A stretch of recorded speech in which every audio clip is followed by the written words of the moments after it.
A lot of people say that they can recognize an American Robin song just hearing it because it's so common. It wakes everybody up in the summer.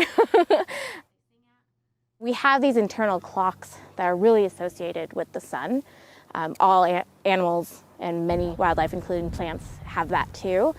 And in places with more noise pollution now, we're changing that for wildlife. They're being exposed to longer days because there's light at night.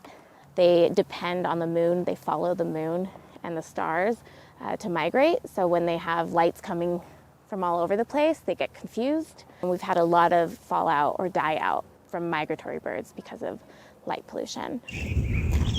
So the project was called the Northern Colorado American Robin Project. So it took place all over northern Colorado. And robins are really common, but nobody's studying the birds that are doing really well.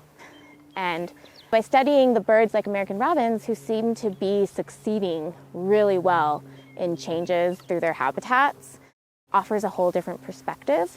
And it's perfect for community science and citizen scientists to get involved because everyone has a robin in their neighborhood. I think the biggest success I had was connecting to the community. It was so much fun. It was my favorite part of the year every single year. I really like birds and I really like doing science and field work, but getting to meet so many people in the residential areas that we worked was awesome.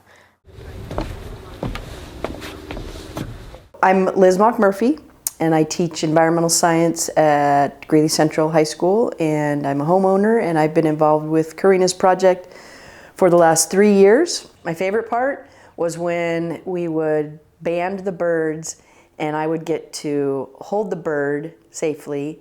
Karina was so good at teaching me how to do that, and then being able to just watch them in my yard for the rest of the season. And, I just sat there with my binoculars many, many, many mornings just watching these robins, and I could identify them by their band colors, so I knew which was which and who was who.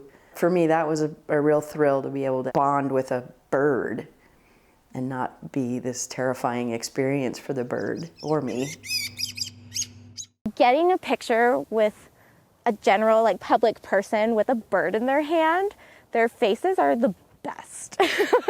And that's probably my favorite part every year is getting to see how stoked they are to be holding a bird. It just gave me a really deep appreciation for birds in general.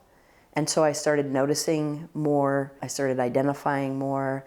I noticed the first robin that I see every spring. A lot of people just don't realize that science is happening in their backyard, that nature is in their backyard. They don't have to go to the mountains, they don't have to go to the prairies, it's right there if you just look.